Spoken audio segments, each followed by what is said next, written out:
everybody, welcome to this month's crystal reading.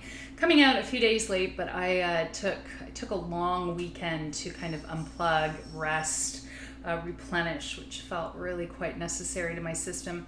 And today I'm only channeling messages and guidance for the month from 3 crystals. Usually it's 5 that I'm called to, but I've got 3 kind of powerful ones here today, and so maybe that's why. First and foremost, I have bloodstone, a big beautiful chunk of bloodstone, staurolite, which is just one of my absolute favorite stones, and a Brandberg amethyst, and this is an enhydro, so it's got a bubble in here, water, with water that was trapped in the crystal when it's formed. This is also interesting because in a way this rather looks like a scepter formation here, and it's also self-healed. You probably can't see here, but there's little crystal points that have started to grow right here at this breaking point. So that's a powerful one. I could probably just channel from that this month's reading, but these are the 3 that I was called to work on, and I have a bit of a sense of what might be coming through, but I'm really not sure.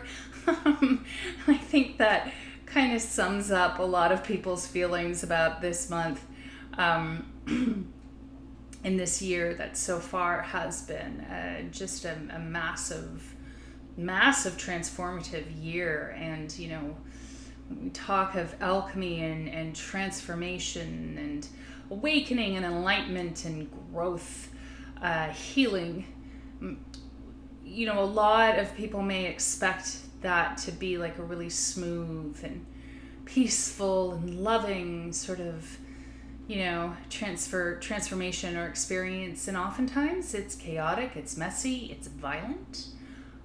So is birth, you know, in many ways. And so when we're birthing new consciousness, not, you know, the old consciousness and constructs can't hang around.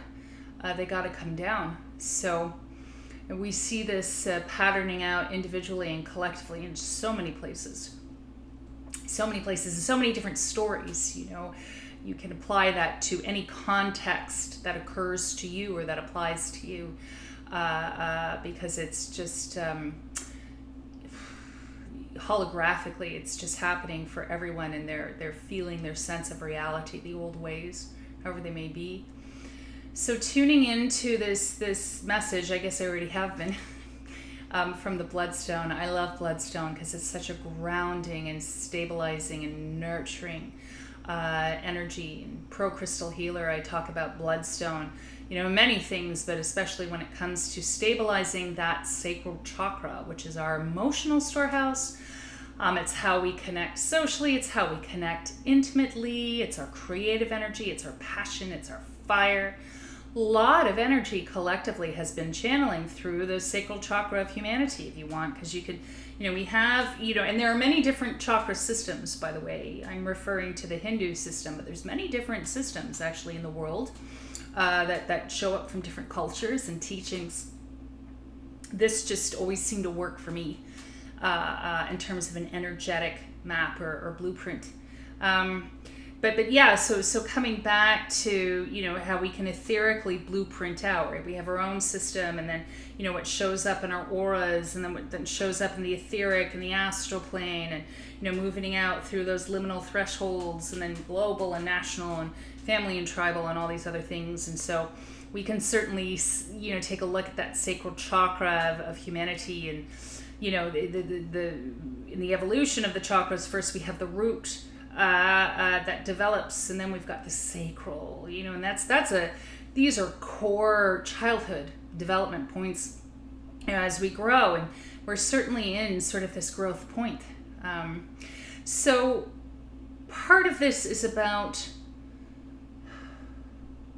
grounding and stabilizing and nurturing the emotional body. Super, super, super important. You know, these past, what are we in, 7 on the 7th day, 7 months have been difficult for so many people in so many different ways, and even in terms of, you know, violence in the home, mental health and how this is being impacted. There are a lot of things that are going to continue to come up in the conversation, but when I look energetically at July, I see us rising up through all these levels of frequency and energy from the start of the year, and I see July as kind of flattening out, stabilizing, plateauing for a bit, which is part of what Bloodstone is saying. We're going into a month where things kind of stabilize, and to be very clear, we can think of plateau as being stuck, right? But actually it's maintaining. It's a maintaining of energy. It's a maintaining of frequency. It's a maintaining of movement. But there can also be frustration because people, may feel, why isn't more changing, or why do I have to change more, and resistance that's also coming in. So July is this really kind of interesting sort of plateau kind of maintaining, or sort of a flat kind of stabilized energy, if you will, this month. And certainly part of it is an opportunity for people to embody, for people to process, but also for people to allow themselves to expand past certain constructs of thought, of being, of the word manifestation is coming through, and co-creation, and these can be ideas, right? But it's showing me, one of the things about Bloodstone too, apart from this grounding and stabilizing energy that I think we all need in one way or another very much this month. But what it also is abundance consciousness. Bloodstone is an abundance prosperity stone, and it's tapping into that abundance frequency, which is not necessarily about money or wealth. It's about expansion. It's a very nurturing frequency. It's a very joyful frequency. It's a high frequency, like gratitude, like love, like joy. There's the abundance frequency, and a reminder for people to connect with that. You can connect with it through Bloodstone. You can connect with it walking into the woods, standing, hip deep in a large body of water or the ocean, and really allowing yourself to expand. Because another thing that's coming through is, broadening those horizons of thought, of possibility, of energy, of focus. Because we have sort of this month, which is a breather, but then I see change happening. I see shift happening, and more rising of frequency in August. And it's not a dreadful thing, by the way. I see light underneath all of this. So again, it's coming back to that alchemical growth and transformation process that we're so deeply in. But it's, can you allow yourself to start expanding past limiting thoughts, limited ways of being, allowing more of that energy flow to come in that creates possibility, inspiration, sustenance, and sustaining energy. Because the next movement of energy, the raise of frequency that I'm seeing actually has a lot of possibility. And change is there's more change coming. We talk about new economy and other things, people having to adapt, flows of money shifting in terms of how they're happening. Can you tune into those new frequencies that want to be, they want to be born, so they're being born? Can you tune into that? Can you adapt? Can you grow? Can you be creative? Can you manifest? Yes, you can, if you feel that you can tap into that energy flow and you're not just trying to draw blood from a stone. Yes, it just did that. You punned. I love you. And so that's the message. That's the message from Bloodstone. It's kind of hysterical. Oh, that was good. Okay, yeah, I know. I'm laughing at myself. This crystal geek humor 5000. All right. So now I'm tuning into the starlight. Which is just like this total different. This is one of my favorite stones. I love this stone. I do journey work with this stone a lot. It alters sense of reality, sense of time, sense of space. It helps you shift through veils and realms of consciousness, and certainly also illusion. And of course we've been unhooking from a lot of illusion. We've been unhooking, we've been seeing, we've been seeing into things, seeing past things within as well as without. And so the dream space. So we talk about the liminal point, or I do anyway, when I talk about staurolite, the liminal point. I'm familiar with this through druidic teachings and lineage, which is my lineage, that I come from and also espouse. But that liminal point of consciousness, that point, that access point between realms, between change, it's like that time right between dusk and dawn. The liminal point is also very potently demonstrated in the equinoxes. Thresholds. And July is a liminal point. July is a threshold. It's kind of like if you've been on a journey, and you're on the doorstep, and you're about to enter into the home, the building, the whatever, that next space, that next realm, that next reality, and you're on the doorstep. That's what July is. It's that liminal point. And there's decisions that can be made here in terms of direction, again, in terms of manifestation, in terms of co-creation. Very, very fancy sounding words, which for the end of the day, it's like, what are your dreams? What is deep in your soul? Which is, what is really in alignment for you in terms of your passions? There are some people who are going to have to pivot and adapt again. There are some people who knew it was coming, and they've kind of been resisting it. And again, you can apply this to whatever context it applies in your own experience in your life. There are people who are going to be encouraged to continue down the path that they're continuing. And, again, it comes back also to this abundance frequency, this expansiveness in terms of, are you willing to take on new ideas? Are you willing to do things in new ways? Are you willing to expand? Are you willing to let go? I mean, that past eclipse was so much about what is the thing that you're ready to let go. And again, it was very emotional. It was very emotional in its nature. But this is the thing. We're at this liminal point. And change can scare the crap out of people, right? But it's opportunity. And can you seize that opportunity? But in order to do that, again, these two words, dream time. What have you been really dreaming of for yourself? Creating, pursuing, learning, becoming. In terms of this liminal point, this point of change, energy can go in whatever direction you seek for it to go in. Some people may just need a massive break. They may need a shift. So again, it's reminding us as we come into sort of this stable point of this month, resting, embodying, processing. What is it that we're inviting in moving forward? What is our energy collectively inviting in? But also, I guess, really taking the opportunity and taking the time to be in this threshold point before the next energy coming. And again, I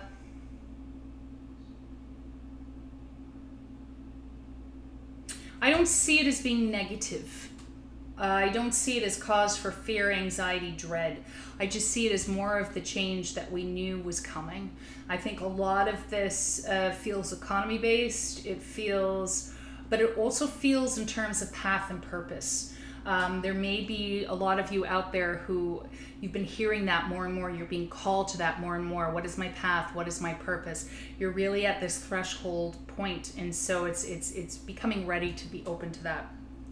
So that's staurolite. No pun or joke at the end of that. And then I'm coming into the Brandberg amethyst. And of course I'm going to run over time. So I'll have to do a part 2 for IGTV, but my YouTube folks, you can just hang in here. Wow, this is just such a completely different frequency. And I feel it first as like a beam of energy.